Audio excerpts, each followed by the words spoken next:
നീ എവിടെയാ ഉള്ളത്? ശരി, നീ അവിടെ തന്നെ നിൽക്ക്. ഈശ്വരനെ കൊണ്ടുപോയി വിട്ടിട്ട് വീട്ടിൽ പോയി കുളിച്ചിട്ട് വരാം.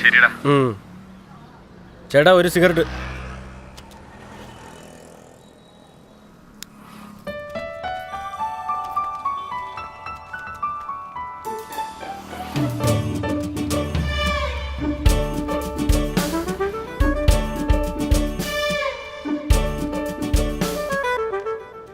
ഡാ, സിഗരറ്റ് താഴെടാ.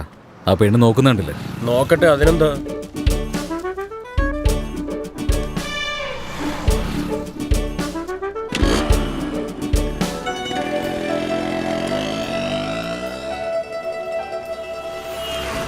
ആ പെണ്ണ് തുറച്ച് നോക്കിക്കൊണ്ടിരിക്കായിരുന്നില്ലേ? എന്നിട്ടെന്താ സിഗരറ്റ് താഴെടാത്തത്? നീ ചെയ്യുന്നതൊക്കെ ചെയ്തിട്ട് എപ്പം നോക്കിയാലും ആ പെണ്ണിന് നീ കുറ്റവും പറഞ്ഞിട്ട് നടക്കും. അതൊക്കെ അങ്ങനെ തന്നെ. ഇതൊക്കെ ചെയ്തില്ലെങ്കിൽ എന്താ ഒരു രസം? അതൊക്കെ വിട്. കുറച്ച് നേരത്തിനുള്ളിൽ തന്നെ നിന്റെ ആള് വരുന്നത് കാണാമല്ലോ.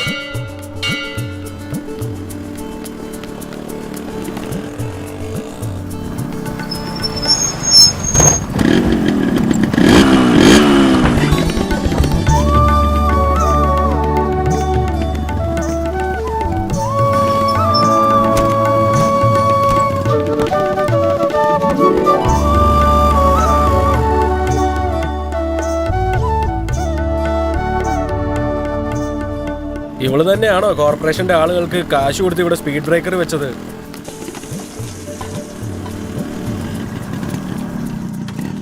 ശരി, പിന്നെ വേണ്ട ചേട്ടാ, സമയമായി, വീട്ടിൽ പോട്ടെ, ഞാൻ ഇറങ്ങാം. ശരിയടാ.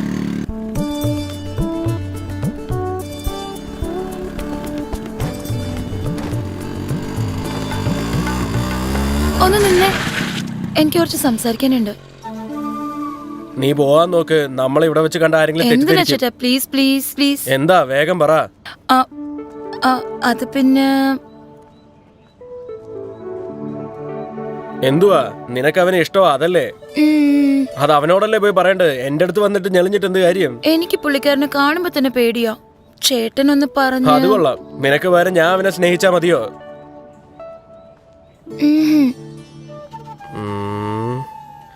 ശരി, നീ ചെല്ല്. ഇന്ന് രാത്രി ഞാൻ അവനോട് സംസാരിച്ചു നോക്കാം. ഒന്നും പറയാൻ പറ്റില്ല. അവൻ തീരുമാനിക്കുന്ന പോലെ തന്നെയല്ല. ഇന്ന് എന്നെ പിടിച്ചു നിർത്തിയതുപോലെ നാളെ അവനെ പിടിച്ചു നിർത്തിയിട്ട് ചോദിച്ചാ മതി. പക്ഷെ അവൻ വേണ്ടാന്ന് പറഞ്ഞാ പിന്നെ പുറകെ നടക്കരുത്, മനസ്സിലായോ? ശരി, പോവാൻ നോക്ക്.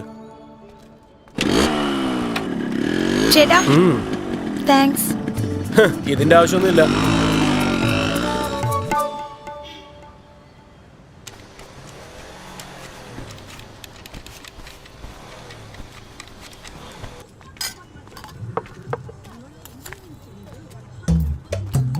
എടാ, ഈ കോളേജിലാണോ? ഇല്ല. പിന്നെ എന്തോന്നിനാണ് ഇവിടെ വന്നിരിക്കുന്നത്? നിങ്ങളുടെ ജോലി തന്നെ ഞങ്ങൾക്കും. എണീക്കടാ, എണീറ്റ് പോടാ. ചെല്ല്, വിട്ടോ. നോക്കി പേടിപ്പിക്കല്ലേ. ഒന്ന് വന്നേ, ഇങ്ങോട്ടൊന്ന് വന്നേ. ഇനി മുതൽ ഇവിടെ വരണമെങ്കിലേ ചേട്ടൻ പറയുന്ന പോലെയൊക്കെ കേൾക്കേണ്ടി വരും. ചെന്ന് ചേട്ടൻ 2 കടലമുട്ടായി ഒരു സിഗരറ്റ് മേടിച്ചോണ്ട് വാ. 2 സിഗരറ്റ് ചേട്ടാ?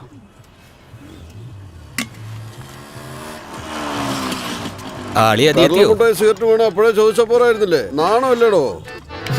എന്തോന്നാടേ ഇത്? ഏയ്, എന്റെ കയ്യിൽ നിന്ന് വാങ്ങിക്കാതെ മര്യാദക്ക് ഇവിടെ നിന്ന് പോവാൻ നോക്ക്. ഒരു പ്രായ വ്യത്യാസം പോലും ഇല്ലാതെ ഇവന്മാരുടെ അടുത്തൊക്കെ പോയി. ചേട്ടാ, സിഗരറ്റ് താ. അല്ലളിയ, നീ വരാൻ ലേറ്റ് ആയതുകൊണ്ട് ചുമ്മാ ബോറടിക്കണ്ടല്ലോ എന്ന് കരുതി, അതുകൊണ്ടാ. നീ അവന്മാരെ പിന്നെ അവന്മാര് നിന്നെ കളിയാക്കിട്ട് പോവാ. നീ പറയുന്നത് കേട്ടാ.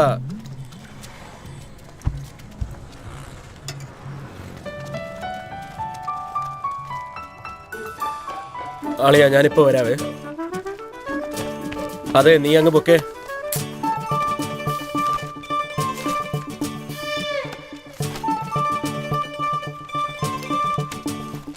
നല്ലപോലെ പഠിച്ചോ? നീ എന്റെ അടുത്ത് സംസാരിക്കേണ്ട ആവശ്യമില്ല. എന്താ പ്രശ്നം? ഇപ്പൊ എന്താ സംഭവിച്ചത്? രാവിലെ തന്നെ സിഗരറ്റും വലിച്ച് കയ്യിൽ എടുത്തോണ്ട് നിൽക്കുക. രാവിലെ എഴുന്നേറ്റ് കുളിച്ചിട്ട് ജോലി അന്വേഷിച്ചാലല്ലേ ആരെങ്കിലും തരുള്ളൂ. ജോലി നിന്റെ വീട്ടിൽ അന്വേഷിച്ചു കൊണ്ടും തരുമെന്നാണ് നിന്റെ വിചാരം? നിന്റെ കൂട്ടുകാരെല്ലാരും ജോലിക്ക് പോയി. നിനക്ക് നാണോ ഇല്ലേ? അങ്ങനെ നോക്കിയാ നിനക്കും നാണോ ഇല്ലല്ലോ. എനിക്കെന്താ? നിന്റെ കൂടെ പഠിച്ച പെണ്ണുങ്ങൾക്കെല്ലാം ഇപ്പോൾ 2 പിള്ളേരായി കഴിഞ്ഞു. പക്ഷെ നിനക്കോ ഒന്നും ആയിട്ടില്ല. നോട്ട്ബുക്കും വെച്ചോണ്ട് നടക്കുക. ഞാൻ പറയുന്നത് കേട്ടിരുന്നെങ്കിൽ 4 പിള്ളേരുടെ അമ്മ ആവായിരുന്നു. ഇപ്പോഴും ഒന്നും ലേറ്റ് ആയിട്ടില്ല. എന്തു പറയുന്നു? റെഡിയാണോ? നിന്നോട് പറഞ്ഞ എന്നെ പറഞ്ഞാ മതി. ഒരെണ്ണങ്ങ് തന്നാലുണ്ടല്ലോ ദേഷ്യം വരുന്നുണ്ടോ? അതൊക്കെ പോട്ടെ, രാത്രി മര്യാദയ്ക്ക് വന്നോണം. എവിടെ? കുറെ നാളായി ഞാൻ പറയുന്നു ഞങ്ങളുടെ അമ്പലത്തിലെ ഉത്സവമാണ്, നീ വരണോന്ന്. വല്ല ഓർമ്മയുണ്ടോ? ഏയ് മനസ്സിലായി, ഞാൻ എത്തിയേക്കാം. എത്ര മണിക്ക് വരണം? ഒരു 8:30-9 മണിക്ക് വന്നാ മതി. ശരി ശരി, നീ നടക്കാൻ നോക്ക്. ലേറ്റ് ആവാതെ എത്തുമല്ലോ അല്ലേ? അതൊക്കെ ഞാൻ എത്തും, നീ നടക്ക്. എങ്ങോട്ടാ പോണ്ടേ? അവളുടെ ഏരിയയിൽ എന്തോ ഉത്സവമാണെന്ന്. അപ്പോ പാർട്ടി ക്യാൻസൽ അല്ലേ? അതൊക്കെ 9 മണിക്ക് പോയാൽ മതിയെന്ന്, നമുക്ക് നോക്കാം. ശരി ശരി, നടക്കട്ടെ. അല്ല, പാണ്ടി പുറപ്പെട്ട് കാണുമോ? പുറപ്പെട്ട് കാണും ചേച്ചി. ഒന്ന് ഫോൺ വിളിച്ചു നോക്കിയേ. കൊച്ചുകുട്ടിയാണോ അവൻ?